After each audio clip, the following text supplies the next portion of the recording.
Good evening, everyone. The open meeting law requires that I notify the public that this meeting is being recorded.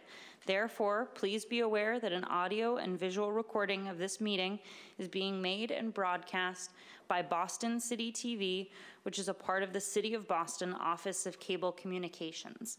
And now I hand the mic over to Jerry. Hi, I'd like to call the monthly meeting of the Disability Commission Advisory Board to order. And to get it started, we'll start with introductions. To my right. I'm Elizabeth Dean-Clower, board member, vice chair. I'm Yardley Sanchez, board member from Dorchester. Thank you. Wesley Ireland, board member, live in the North End. Ducia Lebovskaya, board member and treasurer, and I live in Boston, Mission Hill to be specific. Hi, this is Juan Ramirez, board member from the South End. Olivia Richard, board member, secretary, and I live in Brighton. Felicia Battles Birdsong, board member from Dorchester. Paul Karen, advisory board member, live in Beacon Hill. Zaria Amir Hosseini, South Boston. Carl Richardson, advisory board member, Brighton. Kristen McCosh, I'm the disability commissioner for the City of Boston. And I should have said again, my name is Jerry Boyd, and I'm from West Roxbury. Also on the phone. Oh, and on the phone, please. Kyle Robidoux from Roxbury. Great. So the next thing on the agenda is the approval of the February minutes. Has everyone had a chance to review them? And is there a motion to approve? This is Carl. I make a motion to approve the minutes. Do I have a second? I'll second. Any discussion? Go ahead, Elizabeth. Yes. Is this on? Not yet. Okay. Yes, I'd like to just add that if I'd like to include that for that meeting that I served as acting chair. Is that the terminology? Or as acting chair, and that under welcoming Councillor Flynn, that I had requested that not only that he would notify that the board would be given as much advance notice prior to the meeting as possible, if that could also be included. And then thirdly, just under the chair's report, if both my name and Jerry's could be listed, that we basically co-chaired the report, that I did the portion regarding the subcommittees. Thanks. Do I have a motion to approve the revised agenda? Motion to approve. Kyle. I second. Thank you, Carl. All in favor? Aye. Great. Okay, and next we have a presentation from Intergovernmental Relations, Katie King.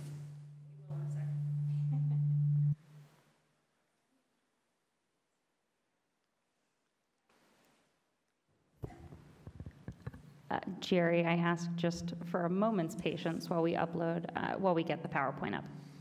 Not a problem. Thank you so much.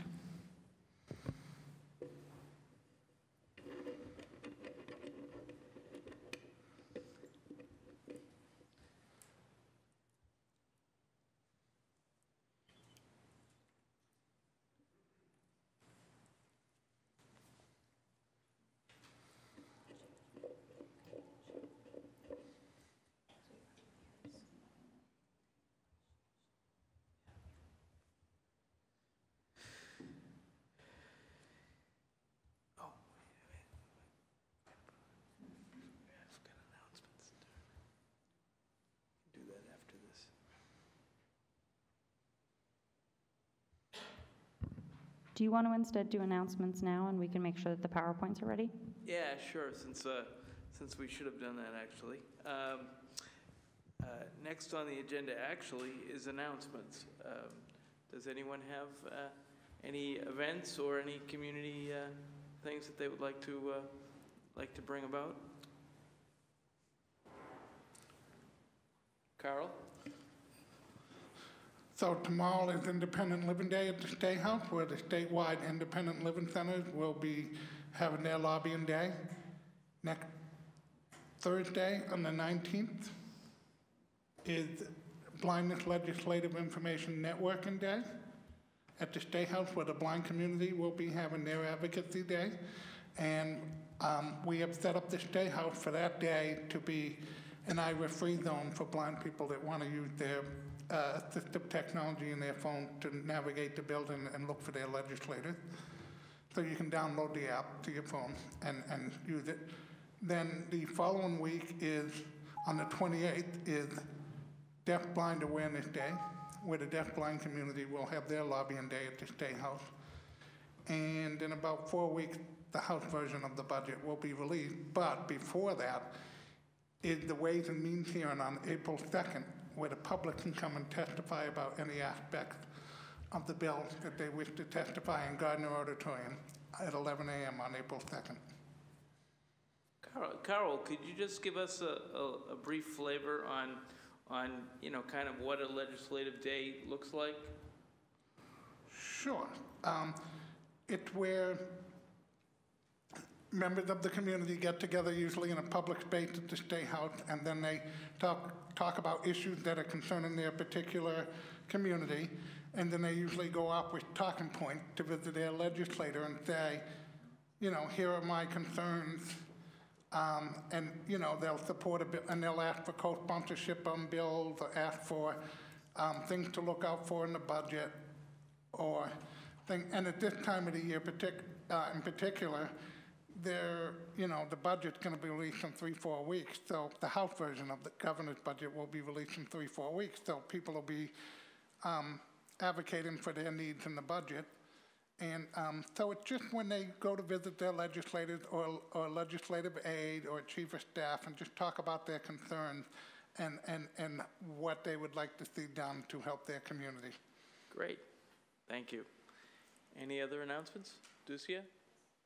I don't know if that's under announcement or new business.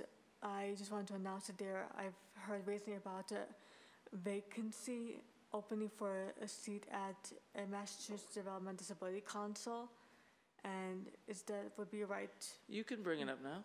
Yeah, so I just heard recently, just yesterday, that there's a vacancy for a new council member at the Massachusetts Development Disability Council, which we call MDDC, and they're looking for a council member, I'm assuming, which is obviously someone who lives in Massachusetts, but who was once upon a time institutionalized. That's I don't know how far they are with the process, but that's what they're looking for in regarding filling their council member seats. And how would someone follow up? I know that the director of the Massachusetts Developmental Disability Council is in charge of that, but I can definitely, I'm not sure, maybe if someone knows about someone, I can forward the information of the director, I would be happy to do so. Great, and then maybe that can be posted in the Disability Commission's email blast that goes out or whatnot. So absolutely. Great. Any other announcements? On the phone? Are we all set with our presentation? We are. Great. Go ahead, Katie. No, I was on mute, sorry. That's okay, Kyle. Go ahead, Katie.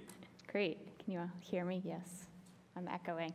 Thank you to the commissioner and to the chairman and all of you for inviting me here today. I thought I was asked to take about 10 minutes to walk through kind of advocacy and how best to shape public policy here in the City Council, in City Hall, and then also a little bit up at the State House.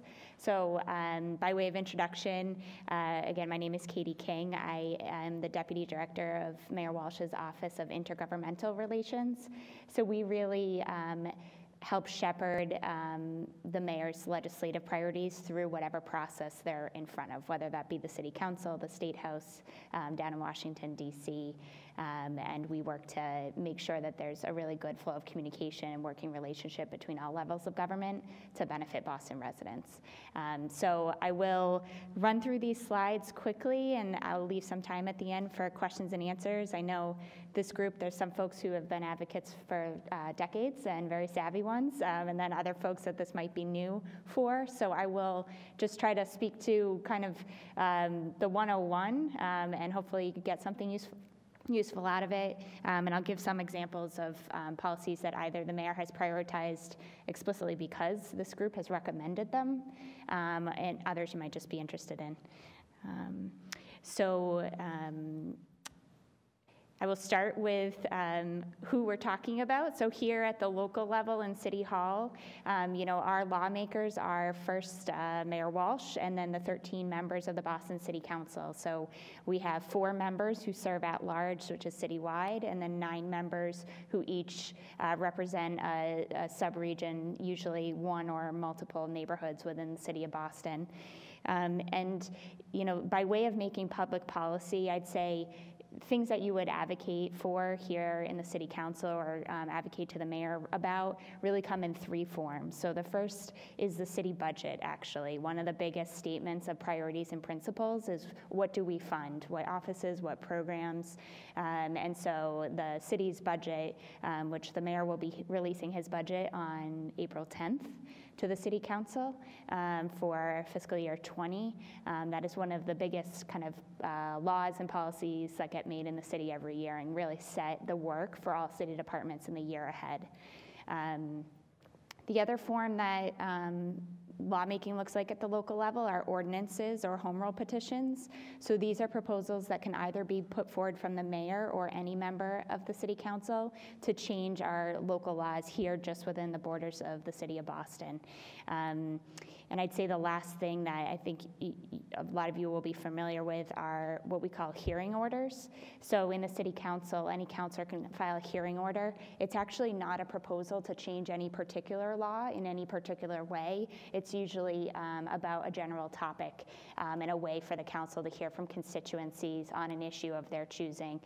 So I think it was mentioned, Councilor Flynn, or maybe Commissioner, you mentioned it a bit, but today in the council meeting this afternoon, Councilor Flynn filed a hearing order around the Disability Commission's work, the services that are currently offered, and what people with disabilities in Boston might need to see that's the same, new, different, and really that's not a particular proposal to change any particular law, but really just an opportunity for the council to hear from interested parties on the topic. I'll say that advocating at the local level, it really can come in a few different forms. I'll walk through those, but then give some just tips about what I have found to be useful in being an effective advocate. So, sorry, that's hard to read, but I will run through it quickly. So advocacy can not be as formal necessarily as testifying at a hearing all the time. Oftentimes, the city department that works closest on the issues that you're interested in are the best place to start. So you all are connected in already with a city department, but whether it's parks or transportation, whatever the food policy, whatever the issue is, my recommendation is always to start getting engaged with the staff in those departments and the chief or commissioner that does that work, because a lot of times priorities can be, you can effectuate change without changing a law. You can shift programs or funding around. Neighborhood liaisons are also a great resource. So the mayor has a neighborhood liaison in every single neighborhood. Some have multiple. Dorchester, I think, has 4 because it's so large. But if you feel like there's an issue you want to advocate for, that's another great point of contact. And when in doubt, I know we say 311 for basic city services, but I'd say we actually get a lot of policy ideas and policy inquiries through 311, so both calling or using the app. And it does get routed to the appropriate department to see, is this something we're already doing? Is this something we have in our authority to do if we think it's a good idea? So think about advocacy not not just in the formal sense, but in those ongoing working relationships. With the City Council, I'd say what I've listed here is, again, more formal advocacy, but they meet every Wednesday at noon. Those are all publicly noticed. I will note that those, their weekly meetings are really their time to do the business of the council, and those are not open for public comment or testimony. It's a time for them to file new orders for consideration and to take votes on ones that they've already had some public process on. So those really are good to watch and listen and really pay attention to what the City Council is expressing interest in. But there's no formal opportunity to engage as an outside member outside the body of the council. Where you can participate, though, are in hearings and in working sessions. So those, again, are publicly noticed 48 hours in advance and either are on an issue or a specific ordinance, so a specific change in law proposal that's been filed. The only distinction I'd make between hearings and working sessions, if you've never been to one, are that hearings tend to be held here in the chamber, and it's really the council's first opportunity to ask a front line of questions to whoever put forth the original proposal and to hear public comment and testimony from anyone interested. Working sessions tend to be a little bit more informal. They're in more of like a conference room setting, and it's the council's opportunity to take a proposed ordinance or piece of legislation and really like redline and make edits to it. So it's more what it says, a working session, but those are also open to the public, and there's an opportunity to testify there as well. So I'd say some tips about being as effective as an advocate as you can be. The first is just to debunk the myth that you have to know every part of the process, or you need to know every city councilor or all the ins and outs of how committees work. You don't, and I'd say don't let that be a barrier if you think there's a big learning curve. The most knowledge you need to know is your own story and why you are passionate about that particular issue. I found that that resonates with any elected official more than anything, and they do know the processes and kind of sometimes even the politics that are going on around a particular issue, but what they don't know is your perspective, and that's actually oftentimes what elected officials want to hear the most when they have public hearings. So communication, I put hook, line, and sinker there. I'd just say this was what I learned the first time I went to a meeting with an elected official, which hook is your name and where you are from. In Boston, we are very parochial, very, very localized. So I get down to like the street level. I say I'm from N and 7th in South Boston. That really grounds where you're coming from, literally. But if, it just gives context. The line is what the issue is and why you care about it. And then the sinker is the concrete ask. So, I'd really recommend when you're advocating, don't just say kind of what the concern is, but if there's a concrete proposal before that elected official, really end with a hard ask. Elected official John Smith, will you please support X? And then wait and see what the response is. So I think oftentimes people aren't comfortable kind of making that direct ask, but that really is part of being effective. For testimony, you can testify in person. So again, stand at this mic, hook, line, and sinker. It's the same model. I'd say 3 minutes is kind of like the golden amount of time to testify. And if you're not comfortable or not able to testify in person, any legislative body, whether it be the council or the State House, will accept written testimony as well. You can be as formal as a letter, directed towards the chairs of that committee, or even just an email to your individual elected official to get your thoughts across is accepted. And I'd also just say stay engaged. Public hearings are a very public, concrete point in time to get in front of elected officials, but they're working on these issues kind of in all those in-between moments as well. And so you should be kind of checking in and staying in touch, whether it's at an event, you know, that you see someone at, you want to remind them about the policy you talked to them about the last time you saw them, or, you know, just stay engaged. And, you know, you all are already doing that, just having monthly meetings and being plugged in as it is. But staying in contact helps. I'll be really quick and just say with the State House, happy to share these slides, but a little bit about the process. You know, in the State House, it's really the House that's run by the Speaker of the House, Bob DeLeo, the Senate, which is led by the Senate President, Karen Spilka, and then the Governor. Those are really the three branches that make decisions on all state legislation, and so they are good people to know, just who they are. State budget process, just to orient you all in time, as I mentioned, you know, budgets are one of the biggest pieces of legislation that get passed every single year. And just like at the city level, at the state budget decides the work ahead for all state agencies, and those are hugely impactful on people's lives. So right now, we're in between the first kind of landmark, which is in January, the Governor released his budget.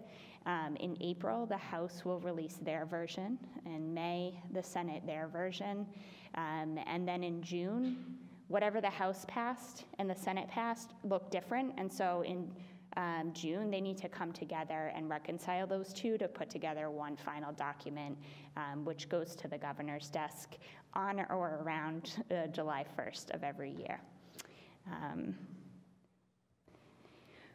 For the legislative process, the State House actually operates on a 2-year calendar, so the budget gets decided annually, but legislation, aside from the budget, gets filed at the beginning of the odd years, and then it has 2 years to get through the committee process. So we just started a new legislative session. Any bill that does not get passed by the end of July of 2020 will have to start over again, but I'd say this flow chart just really walks through filing a bill. It gets assigned to a committee. That just happened for all bills. That about between 6,000 and 8,000 bills get filed every year. And so they've just all been assigned to committee. Every bill is required under state law to have a public hearing. They tend not to be one hearing on each bill. It tends to be a bucket of, there'll be a hearing by issue, and any bill related to that issue will get heard at that time. But testifying up at the State House is very similar to testifying here. The setting looks a little bit different, but that 3-minute timeline and the hook, line, sinker stays the same, and will serve you well. After public hearings, the committee decides if they're going to move the bill along or not, and then it can either get debated and passed in the House and then the Senate, or vice versa, ultimately going to the Governor's desk, same as the budget process. I wanted to highlight just one bill, which is an act relative to the Architectural Access Board. So this is a bill that this group's been working on. The commissioner has been a strong advocate for a number of years. This is on the mayor's top legislative priorities for this session. And I'd say in terms of so the bill would make one universal access code for both the construction industry and the disability community. Where it is in the process, just so you know, is that it's been assigned to a committee. It's before the Joint Committee on Public Safety and Homeland Security. It has not been assigned a hearing date yet, but we will keep the commissioner apprised of that, and she'll get that information out to folks who are interested in going to that.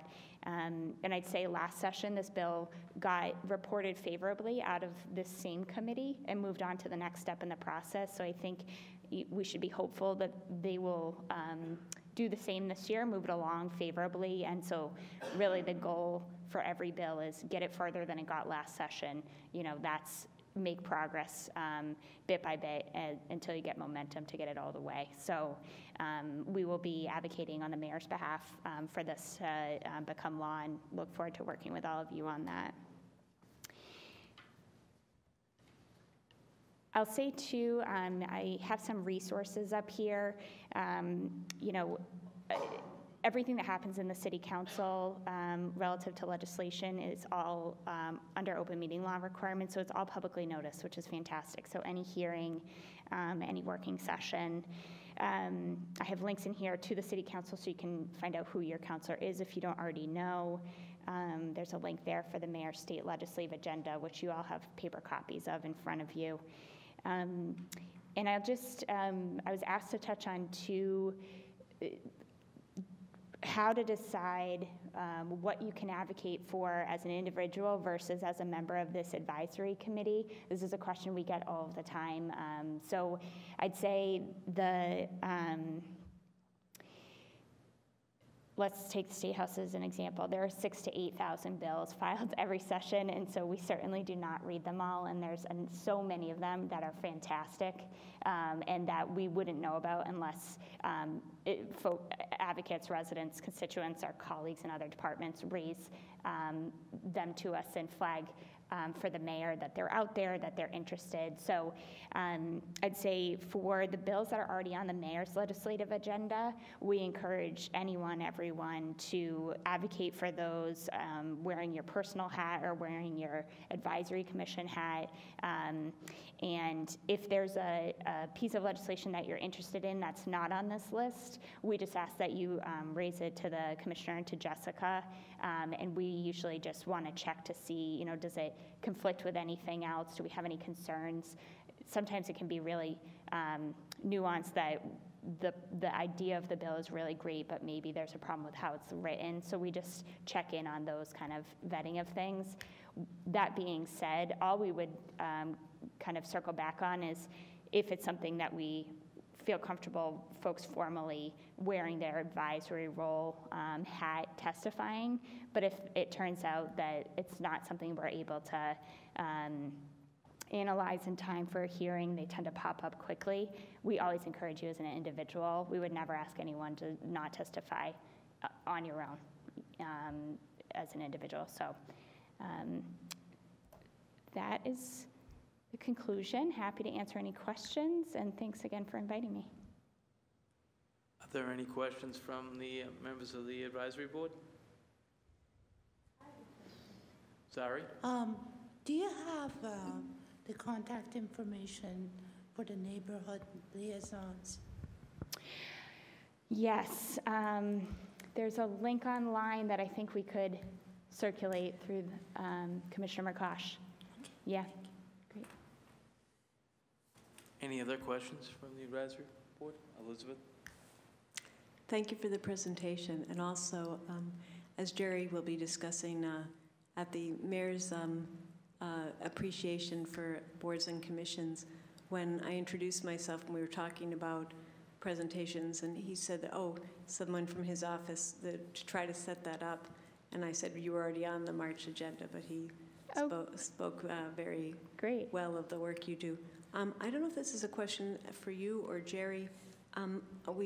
Obviously this is very important that we have access to you through the commissioner, but as a subcommittee, Jerry had also listed the possibility of having intergovernmental as a subcommittee, and I just was trying to either from Jerry just to understand that distinction of if we have a subcommittee versus our access, or how that would work if it's not a specific subcommittee. Yeah, I was just thinking of it. I just listed it because it's been brought up by several board members that we should have, should have a clear understanding what intergovernmental relations does, and then based on that, we should probably keep an open dialogue. Yeah. So, I envision a subcommittee maybe having someone, who does work with the commissioner and your office, and kind of report back to us on common themes or things that we should be thinking about and working on. That was my thought for putting it on the list. So. Okay, thanks. Great. Yeah, happy to continue working however you guys see fit. Any other questions from the advisory board?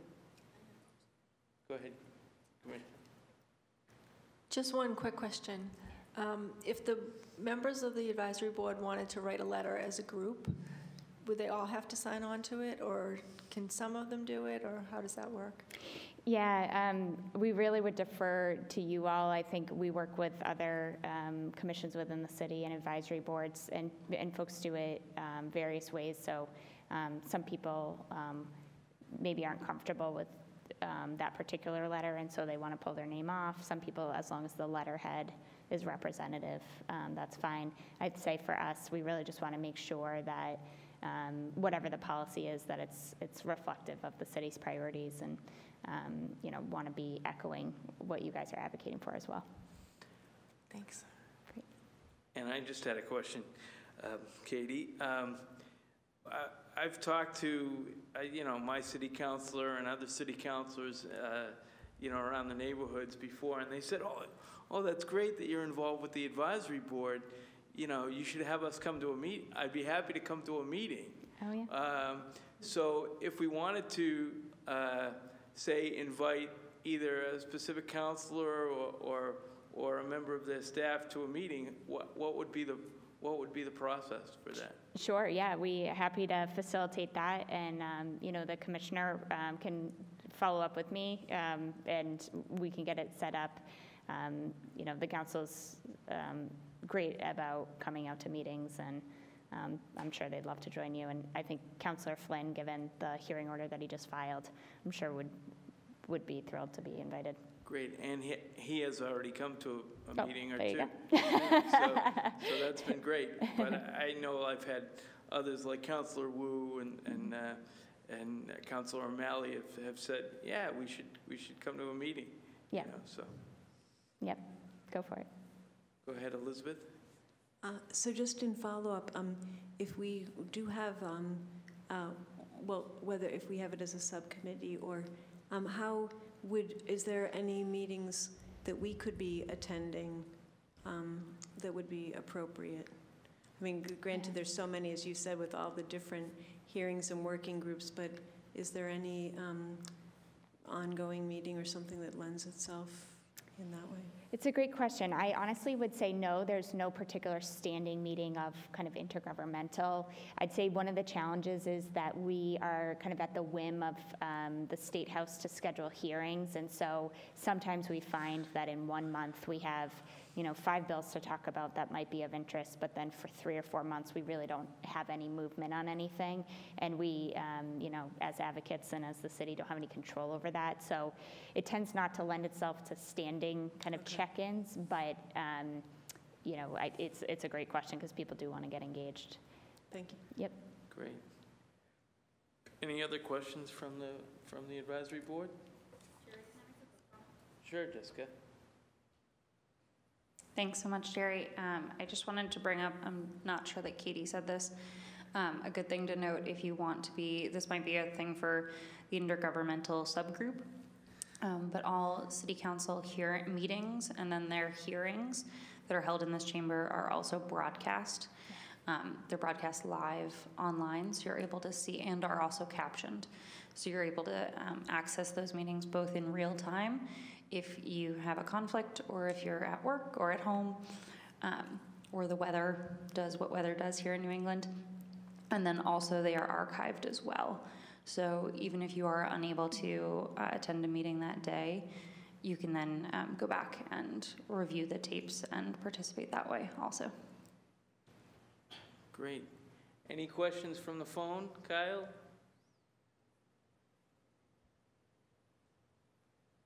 Guess not. I'll open it up to the public. Any questions from the public? Hearing none. Thank you, Katie. Thanks, so. Next, we have a presentation from Real Abilities, and forgive me, I didn't get your name. So, Mara.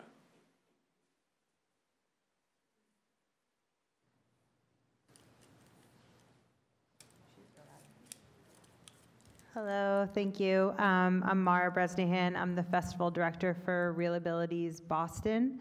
And I have some brochures here if you want to take any on your way out. I have plenty more. The festival starts March 26th and runs through April 3rd, and we screen at a different venue every night around Boston. All the screenings are free. We do encourage registration. Our website is Reel Boston, REEL, boston.org. And we have events, Facebook events for all the screenings on our Facebook page as well. And we would really just love any help that you can give us in getting the word out about the screenings. We do encourage people to register, but they can show up as well. So I'm just gonna run through the trailers. Just cut me off if we go over. But this is for our opening night film. It's called Far From the Tree. It's based off the book by Andrew Solomon. I don't know if any of you are aware of it, but it's a documentary, and I'll just let the movie do the talking. Is it okay with the lights? We'll just keep the lights up.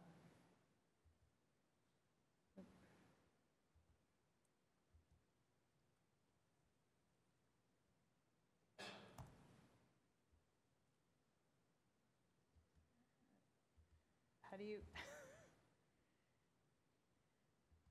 I don't know. What are you doing? I don't have a PC, so I don't know. Oh.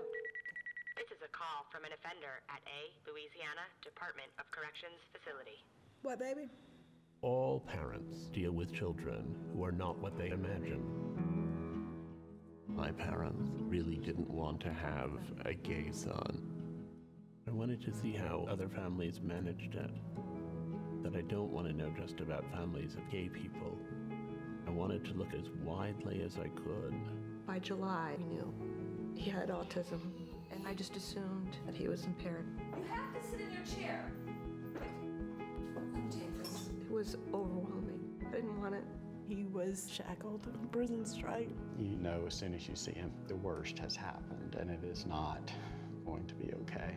You go back to when they were in the cradle, and you wonder if you let them cry too long. I don't have an easy answer.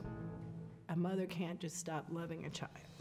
Personally, I'm very against the idea that someone is researching to find a cure for my type of dwarfism. It's the same message our whole lives. There's something wrong with you and we need to fix it. I don't think I need to be fixed.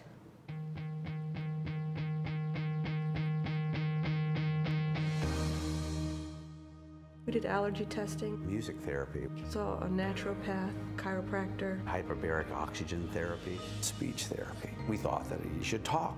We talk. So he needs to learn how to talk. He started spelling letters with the stencils. Typed out, I am trying, and I am really smart. It was like I was meeting him for the first time. In some ways, I wrote the book to forgive my parents. And in telling these stories, I was investigating the very nature of family itself.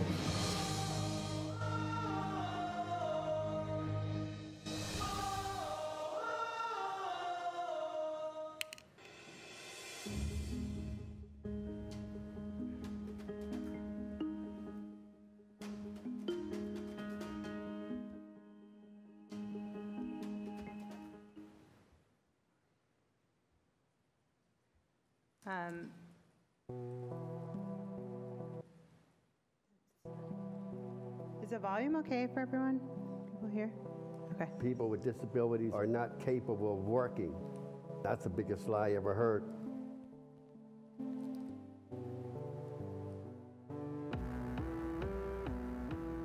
The minimum wage is offered to everybody, except for people with disabilities. People with disabilities are being paid less than minimum wage. On average, under $2 an hour across the country. How would you like to work for 2 weeks and come out with a $6 check? It's all based on the assumption that they're less capable than other individuals. No, it's not fair. It could be perfectly legal. The management is making very, very significant six-figure salaries. Companies have told us that if they had to pay half of minimum wage, that they would probably go bankrupt. They're just building this own business for themselves, don't you think? I'm a person with a disability, and I've been able to, find jobs that pay me what I deserve. I may have a disability, but I can still work. I oversee the Bob Boyd Honda Facebook page. It's great. I interact with customers, I talk to the workers, I get paid. I love it. I work at Powell's Bookstore. I use assistive technology to help me do what I cannot do physically. I am super proud of my job. I'm in the shipping and receiving at the Boston Children's Hospital. Here I am today, a business owner. I own Pop and Joe's Kettle Corn. You know the greatest disability there is? It is low expectation. People with disabilities can be paid sub-minimum wage. We don't feel that's right. There's no reason to pay us less than the minimum wage. When I'm working, I feel that I should be paid as an equal person. Rooted in Rights presents an original documentary.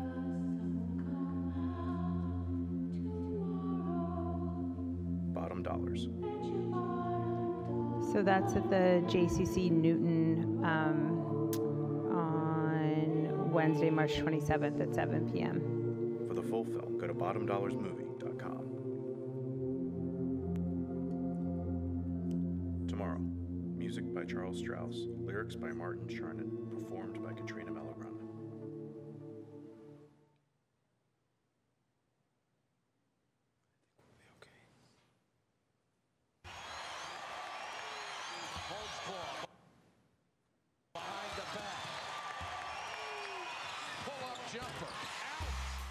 Winning those games and winning those championships, man, it was like the best feeling, like on earth. You're out there winning 1 year after the next, after the next. I mean, I felt like a rock star, I'm not gonna lie. I was like on top of the world. It was 1999. Shamiqua Holdsclaw, called the female Michael Jordan, was about to turn pro. People were counting on her to make women's basketball as big as the men's game. It was like my grandmother's birthday, and I was headed out to go meet some friends, and I just had like a breakdown. I just broke down, and I just started crying because I missed her, and there was this pain inside of me. I felt like I had no one. I remember going into practice one day, and I was like, I can't do this anymore. I just lost control of everything at that point. I was getting paranoid. I felt like everyone knew what was going on with me. Shamiqua participated in a salon, and it was dealing with mental health issues in black athletes. And she was quite eloquent in talking about why it's so difficult, particularly for black athletes, to embrace and be embraced by the mental health community. That's at Mass General on March 27th at 6:30 in the O'Keefe Theater.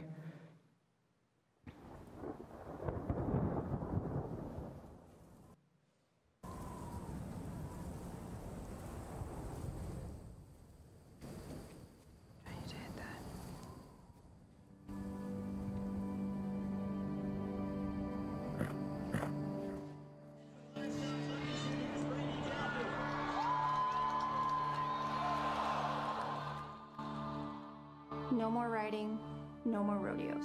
If you don't stop, your seizures are gonna get worse.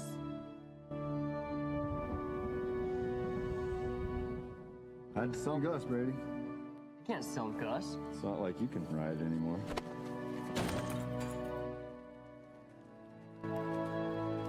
You seen Lane? Remember when he went 3 for 3 in McCool Junction and won it? Yeah, that was a good night for Lane. There you go. Sometimes dreams aren't meant to be. Who's this? That's Apollo. Wow, that's amazing. A horse that never had nobody on his back before. Where are you going with that? I'm going to the rodeo. You don't need to go ride today. I'm entered and I'm riding. Go kill yourself then. It's too bad your mom ain't here. You and her could be stubborn together. I believe God gives each of us a purpose. To the horse, it's to run across the prairie. Go, man, ready? For a cowboy, it's to ride.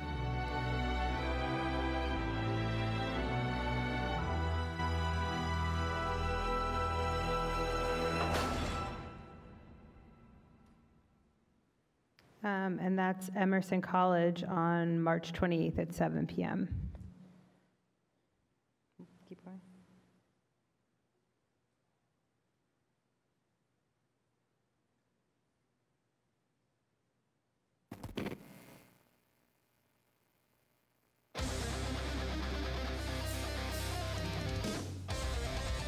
Music has been with me my whole life. I was so addicted to music, but the doctor said I can never play an instrument because I have cerebral palsy. My left hand used to be completely paralyzed. When one finger would move, they all would move. There were a lot of bullies. Brandon would get kicked and pushed. He says, why God made me this way? And I said, well, he made you that way for a purpose.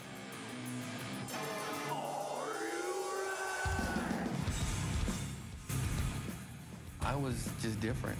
I'd walk through the halls and people would throw books at me or kick me. I would be tormented. It wasn't until Korn that I started writing from my heart. Korn spoke to me. I felt like I wasn't alone. Monkey, the guitar player, had part of his finger cut off in an accident. I have all 5 of my fingers. Why can't I play the guitar? After 3 years, I was able to start moving one finger and then 2 fingers. Him learning to do more than this, what the doctor said, is incredible. I have to do this. The Mendenhall experiment is my experiment to see if I, the kid with cerebral palsy, can write a bunch of songs, form a band, and then take that band to a national level. The odds of making it in LA, slim to none. We played for the freaking bouncy house. What's next? Are we gonna play Chuck E. Cheese? It lit a fire in my soul to prove the entire world wrong. It was now or never. Kill this or go home. Nothing can hold him back from his dream. I see myself wanting to do exactly what he's doing. I never thought I could do it until I met him. And all the world told me that the pain I endured, that I should help somebody. I'm gonna live my life as if my disability does not exist. It really is mind over matter. And that's at Boston University on Friday, March 29th at 4:30 p.m. Mark, can you do one more? Yeah. Oh. It takes a lot of determination. I don't know what just happened. Strength and willpower. Oh, here we go. To let go and be patient with yourself and go through 100 failures to get that one success.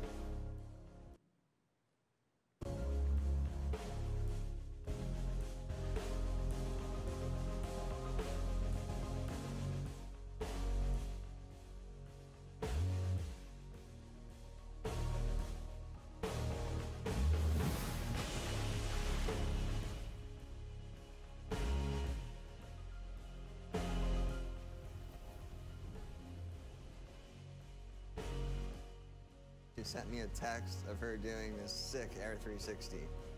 I knew she was very driven and motivated to do it, but to text me a week later, I was blown away.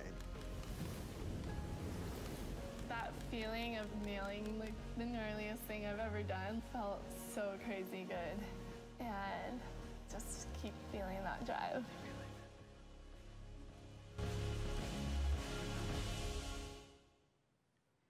Okay, so I'll stop. So that's the majority of the films. We have, this is the beginning of Pick of the Litter. Work? Let's go. Okay. The dogs that we're considering are really the best of the best. It's what they were bred and raised to do. Sorry. If their person is in harm's way, they have to make the decision not to take that command. So after Bethany Hamilton, on Sunday, March 31st, at the Coolidge, we're going to screen Pick of the Litter. And the movies go all the way through April 3rd. Our closing night film is Intelligent Lives by Dan Habib at the Museum of Science. And then Tuesday, April 2nd, we're showing a movie called Defiant Lives, which might be of particular interest to this group because it's about the beginning of the disability rights movement here, in Australia and Britain. And for all of these screenings, we have a really robust panel. A lot of them we fly in the film subjects for.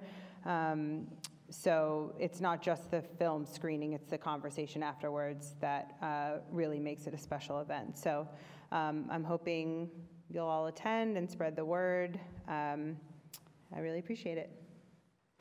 Thank you. Yeah. Any questions from the board? Carl?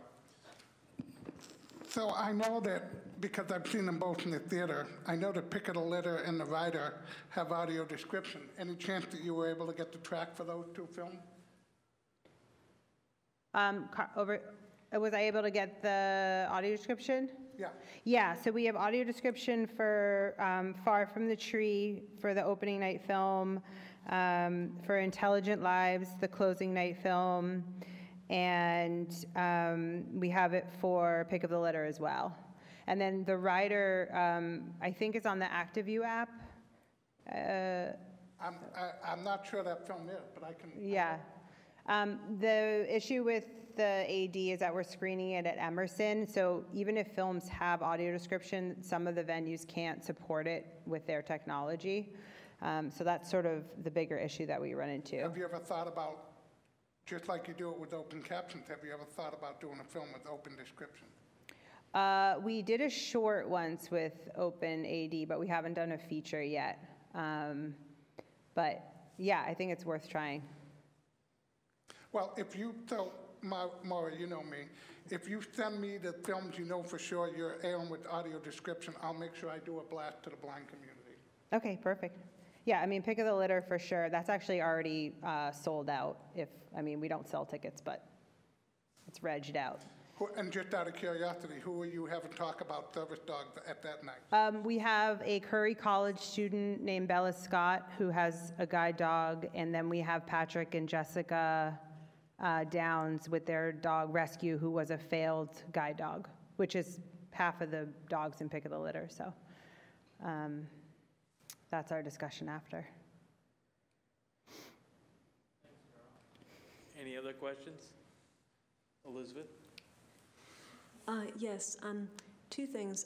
While I was having a little bit difficulty seeing it on the smaller screen, if those of you, if you haven't seen one of these films, that seeing it on the large screen definitely enhances it, and the panel discussions afterwards, really do enhance the experience of seeing the film. I was trying to find the Real Boston online while you were showing those, and I'm not able to find it for this year, or I'm just seeing save the date, or something on the Facebook one was saying there was some kind of temporary glitch, but I was able to pull up 2017 and 18 for the actual, I see the dates involved, but not the information you're giving us, and therefore I'm all the more startled that you said one of them is already, quote, sold out, that all the tickets have been sold, that I wasn't even aware that that information was out and available to have already RSVP'd. Yeah, I think the printed brochures dropped March 1st in people's boxes, and we've been blasting out on Facebook since then. But you can easily, if you just Google Real Abilities Boston, it'll take you to the website, and it has the film, each film listed will take you to the registration link. But even though some of the film, that's the only film that's full right now, but we still encourage people to come, because when events are free, a lot of people actually register and don't show up, unfortunately for us. So we don't discourage people from coming, but we just, once we hit our max number for registration, we block it, but we still leave a note saying come, because a lot of people actually, there are a lot of no-shows for free events. So I'm pretty confident that anyone who shows up will get in. Well, I'd strongly encourage people to spread the word to your networks as both a social outing and, generating very good discussion. That last year there was one Stumped about someone who had lost both his legs and arms, and then went on to have an arm transplant here in Boston. That's not a spoiler alert. It's basically, I think, in the trailer information. But not only was the person that the film was about up there on stage, he himself is a filmmaker, though he didn't direct that, but as were some of his caregivers from Spalding, a PCA at home, and his companion. It was really a powerful event. Great. Yeah. Zari? Yeah, you had mentioned that one of the films was being shown at O'Keefe at Mass General. So I work at Mass General, and I just sent out a blast to the Council on Disability at the hospital, because we have a council that deals with a lot of various disabilities. I was wondering if you would make these films available after April. So, for example, we have a big Disability Awareness Month program at Mass General in October. And I would love to have an offering of these films again, if possible. We can certainly talk about doing a screening, a co-presentation together. I can't legally, we pay licensing fees per screening, but if we do screenings all the time with organizations, and we handle a lot of the logistics of clearing the films from the distributor. So yeah, I work at Mass General too. I'm a nurse as well as running this. So. Yeah, we're really excited about that. We're bringing Shamik Holtzclaw here from LA for the conversation afterwards. So I'm actually trying to get some women's college basketball teams to come to the screening. So if anyone has connections to any of the college basketball coaches around here, that would be great.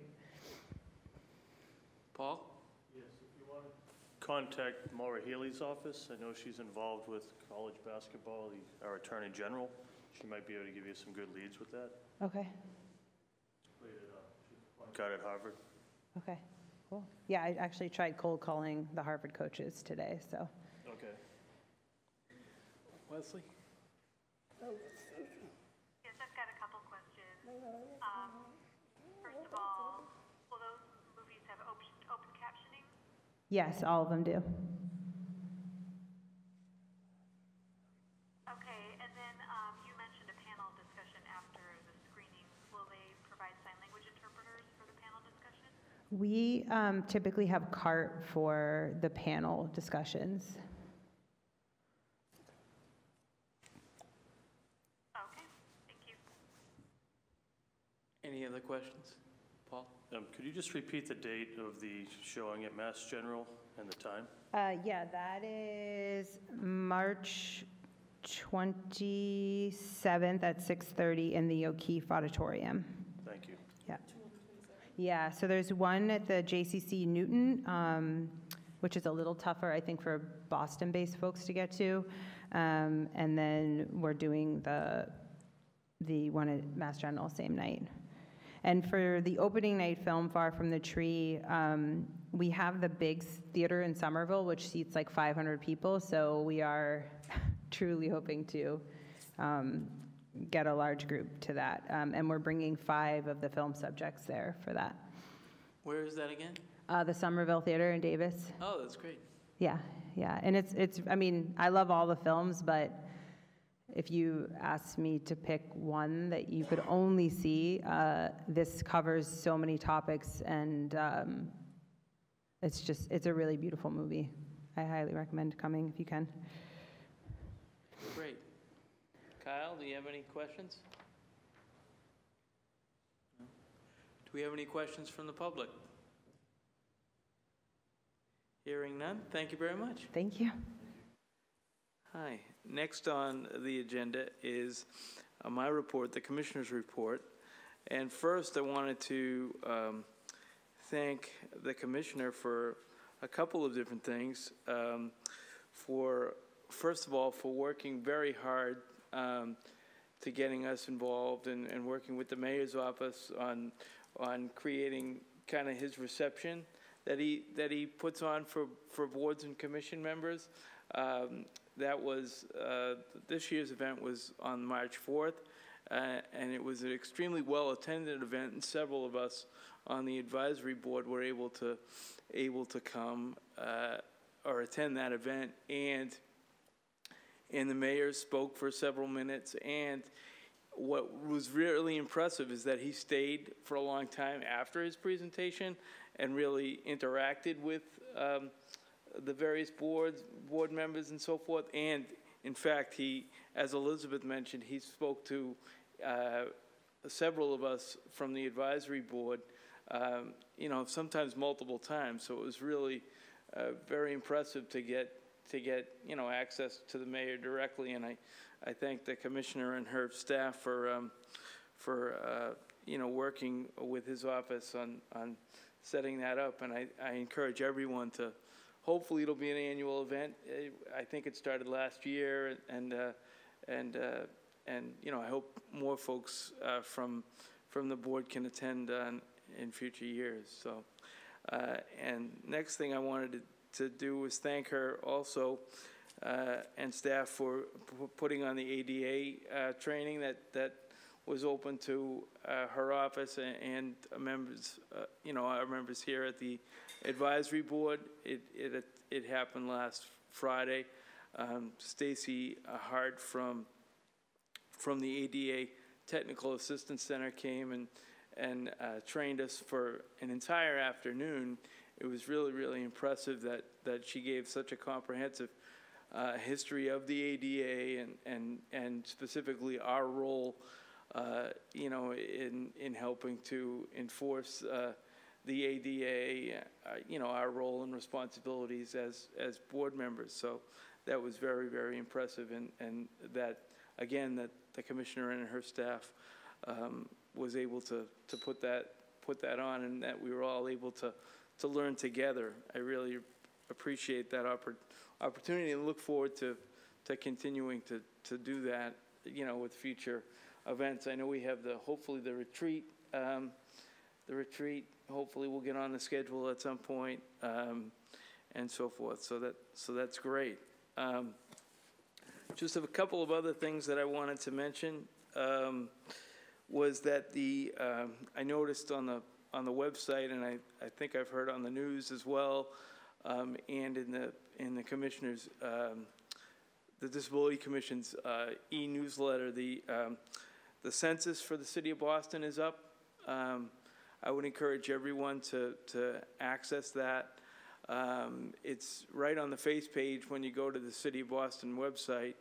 I think you can click right on it. I haven't filled it out yet, but I certainly will be doing so. That's very important for, you know, census data, for population data, for voting rolls and various things. So it's very, very important. And Commissioner, I don't know if it's also available in other formats other than the web. Yes, thank you, Jerry. The election department will be doing a mailing to all city residents with instructions on how to fill out the census. And like Jerry said, it's really important that the city collect this information so that they know what the population of the city is, so they can plan better for programming, responses, needs of the whole city. And also included in this year's census are some optional voluntary questions that will be anonymous, and they are on disability, child care, and language issues. So we encourage people to fill that out. There won't be any names attached to it. It's just so we can get this data. And it was a long time coming. It's the same, some of the same questions that are on the American Community Survey, which is a federal census. It's a federal census type tool. So those are out now. The census is available. And as Jerry also said, it keeps you active on the voter list. Great. And also, I noticed from the Commission's email newsletter that there's a career fair for folks with disabilities. I believe it's a state career fair on April 5th, and I believe it starts at 10 a.m. at the State Transportation Building. So I would encourage all folks looking for employment to consider attending the event, and to getting it out to your networks, your friends, your neighbors, and other folks with disabilities who are looking for employment. And then Carl again mentioned the ILC day at the State House tomorrow, and the upcoming blind day at the State House in his announcement. So thank you, Carl, for doing that. The next thing that I wanted to mention was thank for everyone for filling out the survey that I mentioned or that I sent out regarding possible subcommittees.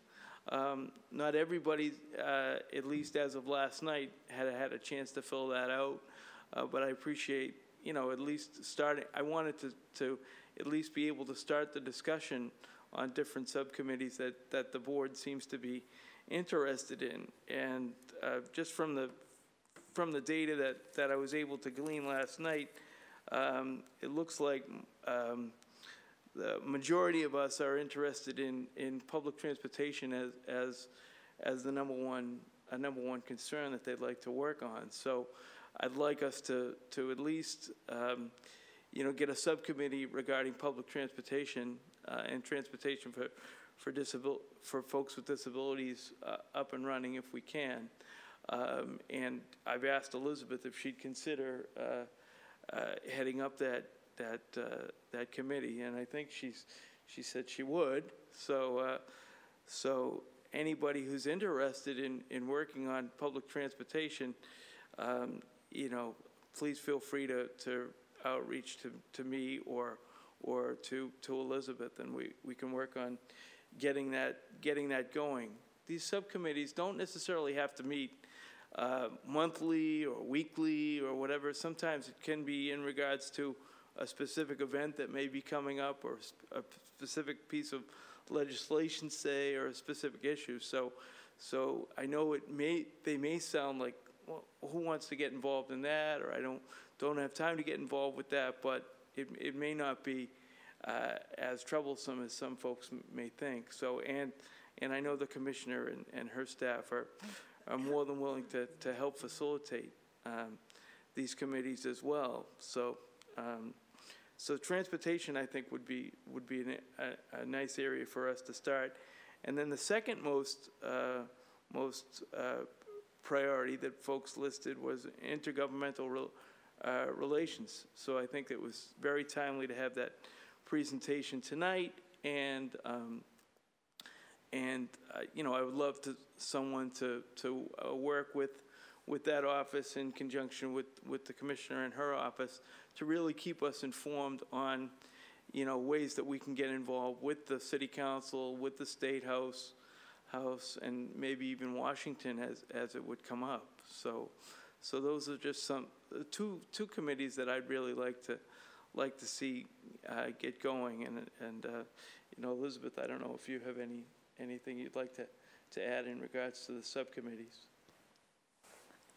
Yes. Well, this is because Jerry's been collecting the information through last night. We hadn't discussed particulars, but the transportation issues, I think I'll send out an email and find out who has specific interest in that, because we have a couple of fires we're trying to put out, proverbially speaking, that as we speak in March, that both with the fare increase for the T, and then at the RTAG meeting that took place between last month's meeting and now, RTAG, understandably, as a newer entity, is forming subcommittees. But in the meantime, there were multiple questions in the audience about the Uber Lyft, the MBTA pilot. And there, frankly, are problems at all three. There are problems that, involved in that at the MBTA level, and both Uber and Lyft have their own separate issues of how that's not working. So I really thought the audience conveyed a strong sense of urgency. So again, for anyone who is interested, I don't want to, if some people have interest in the fare increase versus the ride pilot, we can again figure out, once we are a subcommittee, how to further delegate it. But I feel that we will need to do some offline work. And we can do it in a focused way, but as I said, this happens to be not just topical, but I do think has urgency to it. Thanks. Yeah, maybe we could work with the Commissioner's office now that we've want to establish a couple of committees, and we can work with her office around how to move forward, if that's okay. But with that, those were the top two concerns. The other things that I listed, including employment, housing, and so forth, they kind of were tied for interest. So it's certainly not that we're not going to get them started right now, but I think the public transportation and the intergovernmental relation were most on the folks list minds. So let's start with those and see what we can accomplish. But as Elizabeth said, transportation is a huge issue for folks with disabilities. The T did. The Fiscal Management Control Board of the T did approve on Monday a fare hike for the ride, even though I listened to a lot of that meeting online, and they did talk a lot about trying to protect vulnerable populations and seniors and youth and folks with disabilities in terms of not raising bus fares and such, but they didn't mention at all that the ride was not part of their discussion when mentioning fare hikes, except to approve it. And RTAG is going to send a follow-up letter urging them to consider not raising the fare on the ride. But as it stands right now, as of July 1st, the regular fare for ADA trips would go up 20 cents, and for premium ride service, it would go up. Yeah. What did you say, Carl? 35. Yes, that's correct. So yeah, that's a big hit for a lot of folks with disabilities. So I would encourage everyone to contact the T, and I would also consider having this board send a letter to the Fiscal Management Control Board urging them to reconsider that fare hike as well. So, but right now that's all I had for my report. And the next thing sorry, Elizabeth. One other quick question. Under other, I mean, not that we, if we get those up and going, and especially with the urgency as well as Carl, the AAB, even if that's not a subcommittee, but other needs in the next few months. But I was curious that under the category other, since I didn't see a way for people to itemize that, to specify, the one thing I wondered is, are there other, not only to know what people had in mind, but also that, for instance, one thing that wasn't down there, and perhaps Commissioner can be tied into existing available resources through your office or others, but I know the issue of, I don't know what the overarching word would be, some version of media communications, PR, public relations, including social media, not as a, not necessarily maybe as an intrinsic priority, but how for a given upcoming event or something do we have access to just let our constituencies know? Just publicizing events? Yeah, well, but maybe a little bit more sophisticated, like say with the Ride Pilot. It's not merely a placement exactly. So maybe getting a Facebook page going, something like that? I'm not sure what shape that would take. Frankly, it actually isn't an expertise of mine. But, excuse me, Olivia, remind me what event was it? Judy Heuman's recent talk. I was in a setting where somebody was talking about using examples. If something, best practices, if a business or an entity has done a good job at accessibility or ADA compliance, might there be a way to feature that. Go ahead, Yes. Elizabeth. Yes, that was at the ADA training. Oh, okay, thank you. Yeah, Stacy Hart said, you know, one of the things you can do is not just tag places that are horrendous, but you also want to highlight places that are doing it right. And so maybe we can establish a way to do that via social media or through the commission's existing email blast, something like that. Great. So that's all on my report, and the next thing on the agenda is Commissioner McCosh's report. Thank you, Jerry. So just to follow up on a few things that you mentioned in your report, I definitely think that we can give some guidance to the board on outreach and social media and communications, messaging, things like that. So we will work on that before next month's meeting and get back to you all on that. Also, regarding the MBTA fare hikes, just to let everybody know in case they didn't know this, but Mayor Walsh sent a letter to T officials stating that he did not support increased fares for people who have the access pass or ride customers. And that came from the mayor, but also from the transportation department, our chief of streets. So the city did take a stand against raising fares for people with disabilities, people who are elderly, and people who need these services. And we appreciate that the mayor did that. So Jerry also mentioned the ADA training, and I wanted to follow up to say that we are definitely planning a series of more trainings for the board. I'd like to get a list of topic-specific trainings that you're interested in, whether it's housing or anything else that you're interested in. And we can also do some more general ones like the IGR training you had tonight or intro you had tonight. We can do architectural access, or we could do like a general fair housing if you're interested in that. So I'll keep in touch with Jerry, and we can work on a list of topics. On another note, I went to a talk at Harvard University given by Victor Calisi, who is the New York City Disability Commissioner. And it was just very interesting to hear him speak about the issues he was working on, because they're very similar to the ones that we're working on. He talked about transit, bike lanes, accessible housing, all the things that we work on here in the city.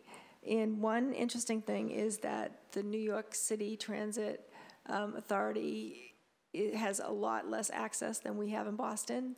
So we were in a meeting earlier this week, and I believe that the MBTA fixed route system, excluding the commuter rail, it has 92% compliance for ADA compliance. So we are in really good shape. Granted, we're a lot smaller than New York City, but it was really nice to hear that we've made so many strides, and we're happy to keep working with the T on increasing that. Another thing that we've been working on is youth jobs. Jessica and I met with the Office of Youth Employment and Engagement. They are working on a program that they run every year, which is a summer youth job program. It's called Success Link, and this matches teens between the ages of 15 and 18 to summer jobs. The application is open through April 12th, so you have to sign up for that. You also have to be a Boston resident, and they will try to match these youth with jobs for the summer. They also work with the STRIVE program at the Boston Public Schools, which works with students who have disabilities, and they are able to place students who are older than 18, because this STRIVE, this special education, goes to age 22. So we are hoping to get more involved with that this year, and also to work on jobs, not just in the summer, but for year-round jobs for people with disabilities. So if you can spread that information to your networks, we'd appreciate it. And they're also having a youth career fair on March 30th from 10 to 2 at the Reggie Lewis Track Center. We also met with the Mayor's Office of Emergency Management to talk about ways our offices can work together for people with disabilities moving forward. We talked about emergency situations at a big picture, like planning for evacuations and looking at the emergency shelters, access to the shelters, communication issues for people with disabilities who have sensory disabilities, and then smaller issues like individual one-time things that happen, whether it's a storm or a fire. Not that these are small issues, but they're more like one time as opposed to long-term planning. So they've had some staff turnover in the Office of Emergency Management, but they're just getting their footing now, and we're going to re-engage with them in the coming months, so we're looking forward to that. And on that note, my office will be holding a training on emergency preparedness for people with disabilities on May 21st in the Piemonte Room. That's right down the hall from the chamber. And it's going to be presented by the Mass Office on Disability. They'll talk about ways to create a personal plan to meet your own needs in case of emergency. And again, emergency can be really anything, and it can arise suddenly, usually does, because it's something that we don't plan for, but we really should plan for it. So seating is limited. We're asking people to RSVP if they'd like to attend. And again, it's going to be May 21st in the Piemonte Room. What's the time? 1:30? 1 to 2:30. And then finally, we have 2 job postings open in our office currently. One is for a program manager, which will mainly oversee the accessible parking program. And one is for an outreach and engagement specialist who work on things like engaging neighborhood residents, community groups, and working on outreach to city departments, Office of Neighborhood Services, and social media, things like that. These job postings close on Friday, so if you know anyone who's interested, encourage them to go through the portal at cityofboston.gov Career Center. And then my last announcement, I have an announcement that to keep the date held for ADA Day on July 23rd. And that's all I have. Thank you, Commissioner. Any questions for the Commissioner? Go ahead, Elizabeth. What was the context for the mayor's, not the mayor, sorry, your counterpart, your New York counterpart at Harvard? What group or was hosting that? It's the, do you know the name of the group, Jessica? It's a disability group at Harvard. They have a speakers series, so okay. It was part of that. That's great. They have an email list you can join. I can send it out to the board. I just had a quick question, Commissioner, and you probably mentioned it, but I didn't get it. How would someone access the summer job information for youth? There's an application online through SuccessLink, Okay. and I can send out that email address, the website link to the board also. Great. Olivia? Yeah, can you remind me again what day is ADA Day? July 23rd. July 23rd, okay. Any other questions?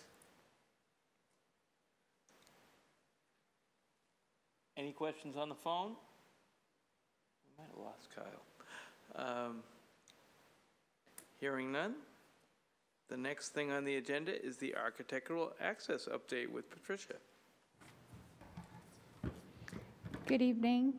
My name is Patricia Mendez. I'm the Architectural Access Specialist for the Commission. My update is pretty short. The first one that I'm going to talk about is the BPL, Boston Public Library, Copley Branch, the issue about the vertical lifts. We did a site visit with Commissioner this week, and we met with staff of the BPL to take a look at the lift at that event where we had a couple of reports that there were issues with the maneuverability of that lift. We got a chance to talk about... So sorry to interrupt, Patricia. Can you just speak closer to the mic, please? Sure. For the audio. Sure. So we met with the staff about the lift and the issue, which is basically the 90-degree turn that the person has to do and is very challenging. So we talk about the planning of the meetings and how that venue was not particularly a good fit because the topic attracted the multiple wheelchair users. So in terms of planning, that should be arranged differently in a room where it's not relying for just a little lift to provide accessibility. And the staff mentioned that there will be a bigger project coming up in the future, and we exchange information and strategies for making sure that that issue is not repeated in the new design. We also talked about communication issues and planning for the events at the library, including wayfinding and directions in the website for persons with disabilities, so people can plan ahead and arrange for navigating the accessible route or for arranging to be escorted by staff for the events.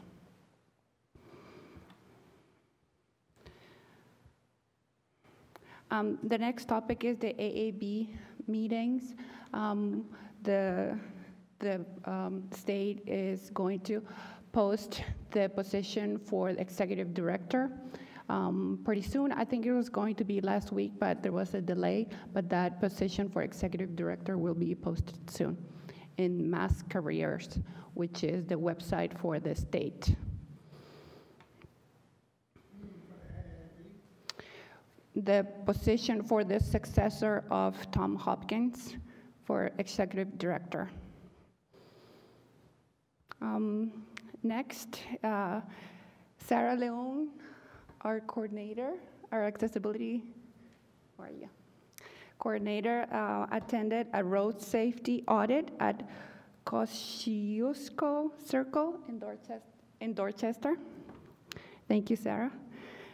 We've been reviewing a couple of projects that came to the office to review accessibility. One of them is the Charles River Speedway. It's a historic project. It's a DCR reconstruction of a one-story building that used to be a speedway for horses.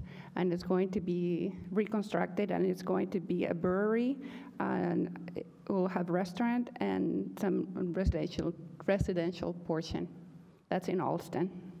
The other project that we reviewed is the air rights at MassApp, the air rights for the Massachusetts Turnpike. There's going to be a large development there, and it's going to be either a hotel or residential. The program is still a little bit up in the air, but it's going to be pretty significant, and it's going to have a large component for pedestrians. It's going to be podium in the bottom few floors. It's going to have some parking floors and retail, and then 2 towers, 1 tower of commercial offices and the other tower residential.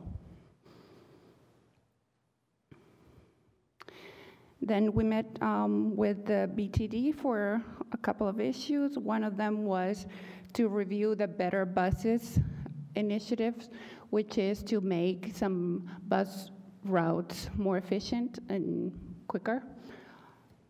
And the other one is we reviewed their new form or their draft form to make communication easier between the city and the MBTA regarding relocation for bus stops. And I wanted to mention the emergency preparedness training, but the Commissioner already talked about that, but I'm excited about that. And I will repeat the date. It's May 21st from 1 to 2:30. And I will be sending a flyer definitely by next meeting. That's it for me. Go ahead.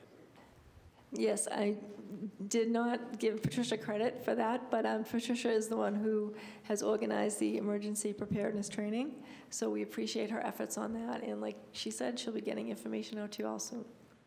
Thank you, Patricia. You're welcome. Any questions? Any questions from the commission? Elizabeth? Yes, thanks, Patricia. I'm not sure that this belongs under your heading, but the one issue that did come up about at the mayor's appreciation for boards and commissions, the Emerson, the choice of venue at Emerson inside, I think was very accessible to my understanding for different people. But there's no curb cut right out in front of there's a pedestrian, a brick pathway down to the doors to get inside that venue. And there's gates above it. It clearly is a main entrance to Emerson. And I believe there might be some sidewalk effort coming up. I know that would be probably more of a DPW issue, but getting back to the checklist that we had, that just as you and Commissioner have discussed, the Boston Public Library, this was yet another event that was a city-sponsored event that was not fully accessible to all of us. I mean, it was doable. In leaving, I had a policeman and the Lyft driver assisting me. It might be unusual to have snow on March 4th other years, but certainly not unheard of in New England. And it was a difficult going down the street and getting through the snow. So whichever way we can continue to help facilitate so that events where there's even more than a usual likelihood that people with disabilities, including mobility issues, will be attending, I think would be helpful. Elizabeth, forgive me, I don't remember the address. Was it on Boylston Street? It is. It was Yeah, 122 Boylston. It was the dining hall at Emerson. Excuse me, this is Jerry. And yeah, the entrance was down, I believe it's Pie Alley. Oh, the alley, okay. But in terms of the actual front door to the event, didn't have a ready curb cut near it. So you had to go down Pie Alley, and to access Pie Alley, it was difficult due to the snow and whatnot. I'll check it out. But like Elizabeth was saying, inside seemed fine, but again, getting to it was a bit challenging, and it may be somewhat due to the snow. So. And I can just add that we will be following up with the mayor's office on some accessibility issues with events to make sure that we have full access at all city-sponsored events. Because the mayor's car was parked right outside the place where I would hope that in the future there will be a curb cut. His car was right in that space, but the driver was willing to move it. That wasn't the issue. It was the lack of curb cut. Oh, I think it may be because it was in the middle of the block. That could be a reason. Yeah, okay. Nonetheless, I think, well, that's for a topic for another time, but I think that there has to be something better than just that driveway, which also has potholes. I did call 311 about that issue. Thanks. Thank you, Elizabeth. Any other questions? Olivia? I just want to say thank you for taking on emergency preparedness. It's important and it's often overlooked. People with disabilities, we kind of expect to be included and are often failed when we're not. And so it's nice to be able to be at the table and take some agency and make it happen. So thank you. You're welcome, Olivia. It's my pleasure. Our pleasure. Any other questions?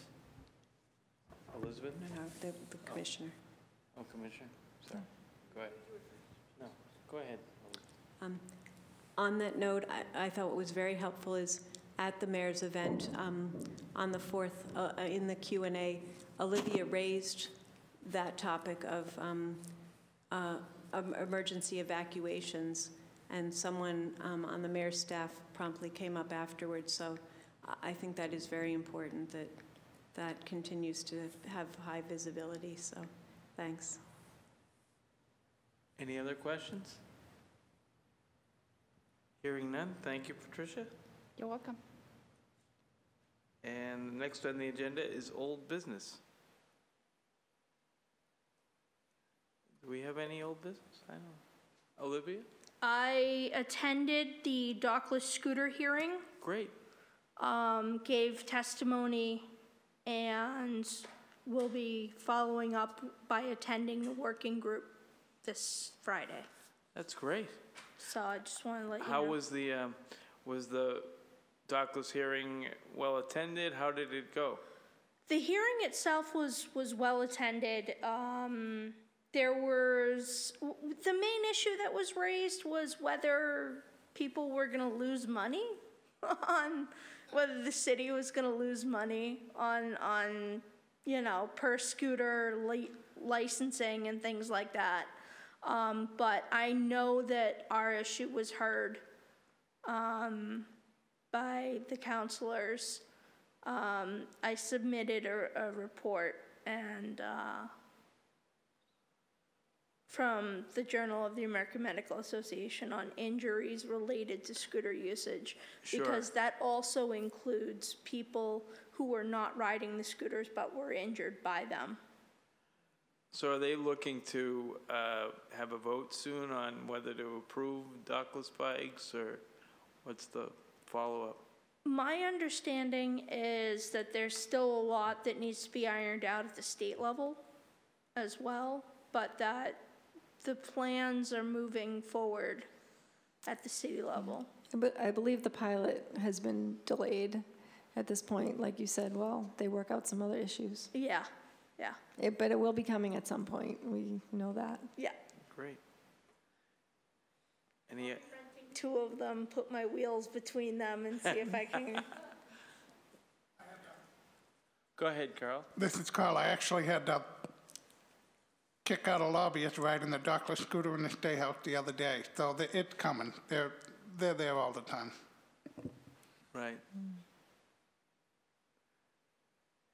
Did we have any other old business? I don't think so.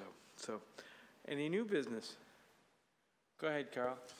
So this would fall under the Transportation Subcommittee probably, but in the newspaper in the Boston Globe last week, there was an article about them potentially doing a pilot with the shared transportation networks, Uber and Lyft, to create drop-off zones in the city. And I just have concern for some folks with, physical disabilities, say a blind person, they like the door-to-door aspect of the shit, or even someone with a mobility, they may need to get to someplace that has a curb cut or something. So I just have concerns about them potentially restricting door-to-door service on the shared transportation network services. So that's just something we should be aware of and keep an eye out for. I can speak a little bit to that. So we do work very closely with the Chief of Streets and with the BTD on, all issues that they are going to implement, particularly on pilot programs, because the pilot program really is meant to test the initiative and see if it works. A big piece of if it will work or not is the accessibility of it. So we will definitely be working closely with Chief Osgood, who runs the BTD and Public Works and all the departments associated with streets in Boston. So the pilot is just one pilot right now, and it is a designated drop-off area, as you said, for ride-sharing companies. But we will raise the issues that you raised to me earlier in the week and bring them to BTD and definitely assess that moving forward, along with other issues of accessibility, to ensure that the drop-off area has access for people with mobility disabilities and people with, who use wheelchairs and scooters. A lot of them can still transfer into cars, and they need access to. So accessibility will definitely be a priority. Yeah, and from a vision perspective, I may not know where a drop-off area is, so it's just easy to get picked up where I am. Great. And also, I just want to add to Zari, sorry. It's okay. I just want to add that drop-off areas would be similar to where T's or buses would be. And the difficulty with accessing them right now is when it snows or when it's too far from someone's residence. That kind of eliminates them as an option. That's why door-to-door is a very needed service. And with RIDE having their own issues, I think limiting the Uber and Lyft to just drop-off areas would be a great limitation to the community. I would encourage board members and other people with disabilities to send us your feedback. If you hear stories, if you experience them yourselves, give us feedback, because that's the direct input that you can have into programs like this, because we will bring those messages to the departments that are working on it. Members of this commission could serve on the pilot? The pilot, I don't know that there's a board implementing the pilot. It's a department policy. So the pilot is just that it's going to be put in place. No, but I mean, is there a way for us here on this commission to take place in the pilot? I can look into that, but I mean, you could certainly make use of it to try it out. Do you mean like in an official capacity as a board member? No, I don't mean necessarily as an official capacity, just as a way for them to collect data. Okay, I can look into that. Commissioner Jerry, do we know when they're hoping to start the pilot, when it's going to be implemented, or? I don't have the dates with me, but I can find out. Because from the mayor's, initiative, from the statement that was in the paper and stuff, I don't think there were any dates yet. So when they wanted to do it. So. Okay, we can find out. Great, Elizabeth. In follow-up to what Carl is recommending, I think it's important too that, to the extent possible, if we can be proactive or, get have input before, rather than have it be that complaints happen after implementation. My concern is the same with, as came up for the better bus routes, that when they're talking about the need to, that because some bus routes might have fewer riders, or with those issues, if they're going to have fewer stops, that again, the question was raised by someone in the audience about what distance that might require someone with a disability to have to travel to get to a consolidated or a less frequent bus stops. So I think this is coming up in these different arenas of where our community is disproportionately affected. I agree. Any other new business or comments? So hearing none, we'll move to new action items. I would think under the new action items that we should really, for those of us interested in the subcommittees, to really get to really, Elizabeth and I should send out another email to folks to confirm your willingness and your wanting to participate, and hopefully before next meeting we can start the subcommittees for public transportation and intergovernmental relations. And go ahead, Elizabeth. I didn't have a chance to confer with Jerry about this ahead, but I'm wondering that given that all of you, I know, have a lot of interest, expertise, that even if some of the issues that we've had to prioritize as needing immediate attention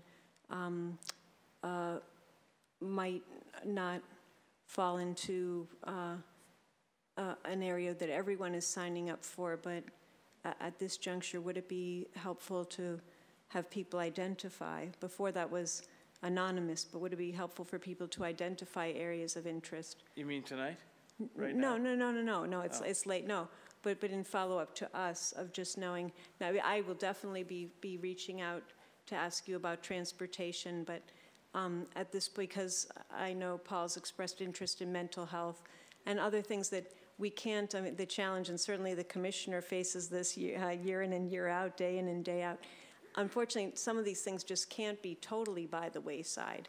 Some things have to be featured, but or need a certain prioritization at one point in time, but we still need to have some level of increased. I guess my hope would be that everyone would feel that they can, in addition to coming or here in person or on the phone to our monthly meetings, that in 2019 all the board members feel that they're additionally engaged.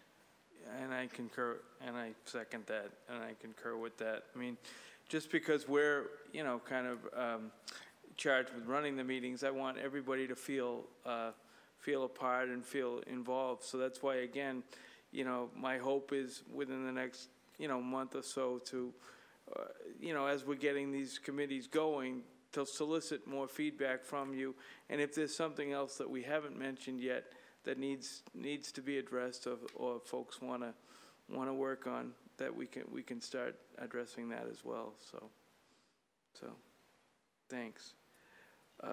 Any public input on anything that we've discussed tonight, or any other issues? Hearing none, do I have a motion to adjourn? Carl? I make a motion to adjourn. Second? Felicia seconds. All in favor? Aye. Aye. Thank you. See you next month.